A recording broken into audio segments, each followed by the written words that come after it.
My wife wanted to open our marriage. Now, I have a new lover, and she regrets everything. She cut off her friends, left her job, and started showing up at my house like nothing ever happened. Never once did I think I would get to this point, but here we are. My wife and I have been together for 10 years, but married for 8. We met in college and were each other's first and only. I honestly thought we had a unique and beautiful relationship because of that, but it appears it was just me. Some time ago, my wife began working at a new company. At first, she found it difficult to fit in because she's always been reserved, but after encouragement from me, she made friends with a group of girls. Some were single, some divorced, and others dating but not married. I was glad she had friends, but then she started going out for drinks all the time. She got into partying, and I noticed the change in her right away. She started coming home later and later, and we stopped being close. I didn't want to be that husband who tried to control her, but I couldn't help feeling left behind. Then her company got a new manager. My wife and her friends really liked him. She started mentioning him, at first just in passing, then all the time. It wasn't just about work anymore either. When I asked her about it, she shrugged it off. That's when she started asking if I regretted not having more experience with women. I told her no, she was all I ever needed, but she looked sad and quickly changed the subject. Then, out of nowhere, she brought up an open marriage. She said she didn't want to lose me, but didn't want to have regrets either. I was floored. I asked if this had anything to do with the manager, and she denied it, but her answer didn't sit right with me. Still, I didn't want to force her into anything, so I reluctantly agreed. That's how it started. She went on dates, had one-night stands, and after a while, she was basically in a relationship with the manager. I tried to go out too, but it never felt right, so I mostly stayed home. My wife would check in on me, ask if I was okay, but nothing changed. I started to feel like I was disappearing. Then I met someone. She just moved here from South Korea, and she was different from anyone I'd ever met. We clicked right away. We started seeing each other, and for the first time in a long time, I felt alive again. She made me feel wanted. My wife noticed, but at first she thought it was cute. As things got more serious, she started to change. She came home early, made dinner, dropped by my work with lunch, and tried to be close again. But for me, something had changed. I barely went along with it, and when I did, it was just to get it over with. One night, I asked her what brought all this on. She said she wanted to show me she loved me. I couldn't help but laugh. I asked her about her friends, her manager, all the nights she was out. She didn't answer. She went to bed in tears. The next day, she said she wanted to close the marriage. She told me she regretted everything and wanted us to focus on our relationship again. She finally admitted her friends had planted the idea. The manager encouraged her. It was thrilling for a while, but she realized it cost her too much. She said she never needed to compare, that what we had was special, but now she felt like she'd killed our marriage. I told her I wasn't sure I could see her as my wife again. She broke down and cried. I just held her as she cried herself to sleep on the couch. After that, she quit her job, cut off her friends, and stopped seeing the manager. But I didn't cut off my lover. I wasn't ready to let go of the one person who made me feel good about myself. We went to therapy. My wife confessed everything. Her friends egged her on, the manager flirted, and she convinced herself it was harmless. She swore nothing physical happened until after we opened the marriage, but finally admitted they'd done things that weren't technically sex. That hit me hard. She fell apart in front of the counselor. Later, I asked her what made her see the manager for what he was. She said she overheard him talking about her to a coworker, bragging about how easy it was. She realized she'd just been a distraction to him. She said she never stopped loving me, but it didn't make the hurt go away. She begged me to start over somewhere new, but I said I needed time. When we got home, I started packing. She got a call from one of her old friends who was in tears. Turns out, after my wife left her job, the friend hooked up with the manager too, and now she had a pregnancy scare. Her boyfriend found out, everything exploded, and it was all because she was curious about the experience. I've been staying in an apartment ever since. I've also seen a divorce lawyer at my brother's recommendation, just to be safe. As of now, I am not really willing to fight for this marriage, and it seems my wife can sense it. Before I left, she tried to initiate intimacy, but when I refused, she yelled and asked, "What does your lover do for you that I can't?" I didn't respond. I shook my head and told her, "If you still can't tell after all that's happened, then it's clear where our marriage is headed," and left. After I moved out, it was like someone set off a bomb in our social circle. My wife's story spread fast, but no one ever got it right. Every version made it messier. Her old company turned into a rumor mill, with everyone trying to guess who did what. I found out later that the HR department even called my wife in to question her about inappropriate relationships. She told me about it in a shaky voice one night over the phone. Apparently, she'd been named in an official complaint, and the manager was already under investigation for other things. Soon, her so-called friends started dropping her. Kim and another friend, Tara, were the first to go silent. Tara blocked my wife on everything. Kim sent me a long message, basically begging me to make sure she didn't get thrown under the bus. "I never slept with anyone at work," she said. "I didn't even want to go out drinking most of the time. Your wife just changed." At the same time, the manager started turning on everyone. He told HR that he was being harassed by my wife, that she'd made up the whole story about them being together. It didn't work. A couple women came forward to say he'd tried similar things with them. The department split into factions. One group said my wife was a victim. The other said she ruined everything by not keeping her private life separate from work. On my side, things weren't much better. Old friends texted me weird half questions like, "Hey, did you really tell her to do all that?" Or, "Man, I heard some wild stuff. Hope you're okay." Even my mom called asking what was happening after she heard something at church. For weeks, I found myself defending my reputation to people who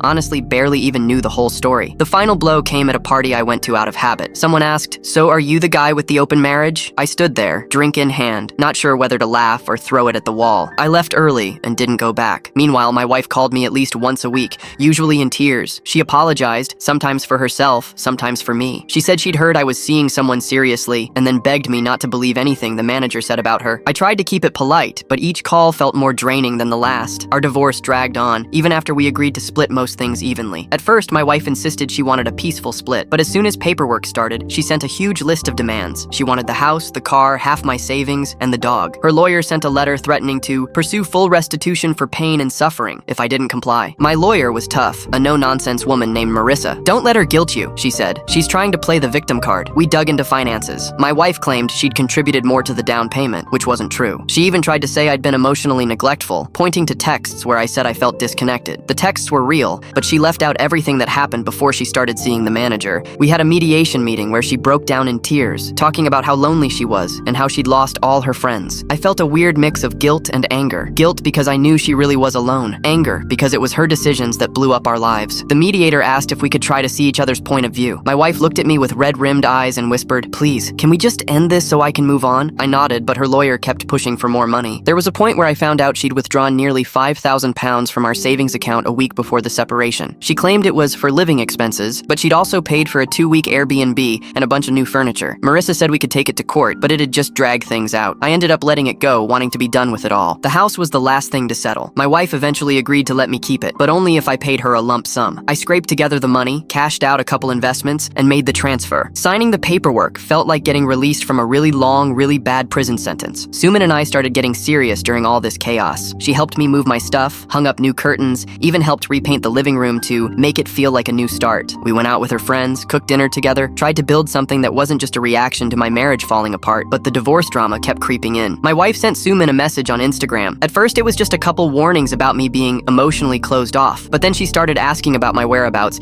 even hinting that Suman should be careful. Suman showed me the messages. She laughed them off, but I could see it bothered her. Things came to a head one evening when Suman and I were at dinner and my wife called. She was crying and said she'd just seen a photo of us online and couldn't believe how fast I'd moved on. I apologized, but she didn't want apologies. She just wanted me to listen. I hung up, feeling like I just betrayed both women at once. After that, Suman started pulling away a bit. She asked if I needed closure with my wife, or if maybe I wasn't ready to move forward. I told her I was, but I think she could tell I wasn't always sure. She admitted she felt weird being the other woman, even though I'd been honest from the start. I tried to keep my life with Suman separate, but it was like my past wouldn't let me. I got a call from my ex-wife's mother, who basically told me I'd destroyed her daughter's life. I said I was sorry, but she hung up before I could say anything else. Suman asked if she should move out until things cooled off. I begged her not to. We compromised. She stayed, but we both agreed to take things slow. About a month after the divorce was finalized, my ex-wife's life kept spiraling. She lost her job in the city after her old manager tried to paint her as a troublemaker. She called me one night, absolutely wasted, and begged me to help her find a new job. "No one will talk to me. They think I'm crazy or toxic," she said, sobbing. I told her I couldn't help and hung up, feeling sick for hours. Sumin, meanwhile, started getting offers for jobs in other cities. She asked if I'd move with her. The thought of leaving it all behind was tempting. We talked late into the night about starting over somewhere else. I told her the truth. "I'm scared. I don't want to run away, but I don't want to keep living in the shadow of this mess." She hugged me and said she'd wait for my decision. My ex tried one last tactic. She threatened to go public with our story on social media, claiming I was abusive and that the whole open marriage was my idea. I called Marissa, who said we could file a cease and desist if she tried. In the end, she never did. Maybe she realized how little sympathy she'd get, or maybe she just ran out of energy to fight. After the divorce settled, I thought things would finally calm down. They didn't. It started with a vague tweet. Something about married men who gaslight their wives into open marriages then play victim. It got a couple thousand likes. At first, I didn't even know it was about me. But then Kim reposted it with a "some people need to read this" caption. And then Tara liked it. That's when I knew. Next came the TikTok video. A girl from their old office made a post titled, "What happens when work friendships go too far?" She didn't name anyone, but she used phrases like corporate affair, emotional manipulation, and collateral damage. The comment section went wild. Someone must have connected dots because within a day, people were mentioning Sumin by name. Sumin ran a small art studio online. Nothing crazy, just handmade pieces, mostly local stuff. Her business profile started getting weird comments. Some called her a homewrecker. Others asked how it felt to be the upgrade. One said, "He'll cheat on you too once he's bored." She laughed it off at first. Then she started turning off comments entirely. One night, I walked into the kitchen and found her deleting DMs with this tired look on her face. I asked if she was okay. She shrugged and said, "Yeah, just noise." But I knew it wasn't. It all came to a head when her mom called her from Korea, crying, asking why strangers were messaging her on Facebook about Sumin stealing someone's husband. That was the first time I saw Sumin cry over all this. She didn't sob. She didn't scream. She just sat there at the dining table with her face in her hands and whispered, "I didn't ask for any of this." I felt helpless. I dragged her into this mess. And even though I didn't post anything, didn't say anything public, it was still my story that people were twisting. I tried defending her in a couple threads, but it just made things worse. One person screenshotted my comment and posted it with classic gaslighter behavior. I started getting angry at everyone. At Kim, at that co-worker, at myself. I even considered messaging my ex to ask if she told anyone, but I didn't. I knew she hadn't. This wasn't her doing. It was just the fallout of a bomb we'd both helped build. Suman started staying at her studio longer. Some nights she didn't come home until 11. I asked her if she needed needed space. She said no, but she didn't say yes either. I started sleeping on the couch just in case. One morning, I got a text from her. Just 3 words. We need space. And that's when it really hit me. No matter how much I wanted to believe the past was over, it was still very much with us. And it wasn't just mine anymore. It was hers too. We didn't fight when she packed her bag. We didn't cry. She folded a couple sweaters, grabbed her toothbrush, and said she was going to stay with a friend. I asked if she wanted help carrying her suitcase. She said she could manage. That night, I sat on the floor next to the bed, just staring at the dent in the pillow where her head used to be. I wanted to call her. I didn't. The next morning, she texted and asked to meet for coffee. She picked a place halfway between her studio and the apartment. It was small and quiet. We sat by the window. I tried to smile. She didn't. She said, I love you, but I feel like I'm constantly walking in your ex-wife's shadow. I didn't know what to say. I just sat there, hands wrapped around a cup that had already gone cold. She kept talking. Everywhere we go, it's somewhere you two used to go. Every time someone mentions your name online, I'm dragged into it. I didn't sign up for this. I thought we were building something new, but it feels like I'm just the person helping you survive the fallout. I told her I understood. She nodded like she appreciated the effort, but she also knew I didn't fully get it. We agreed to take a weekend apart, not as a breakup, just time. After she left, I wandered into the closet and found a box I hadn't opened since the move. Inside were a bunch of old receipts, a few photos, and a restaurant menu from the place where my ex and I had our 5th anniversary. I sat on the floor for a while, just holding the menu,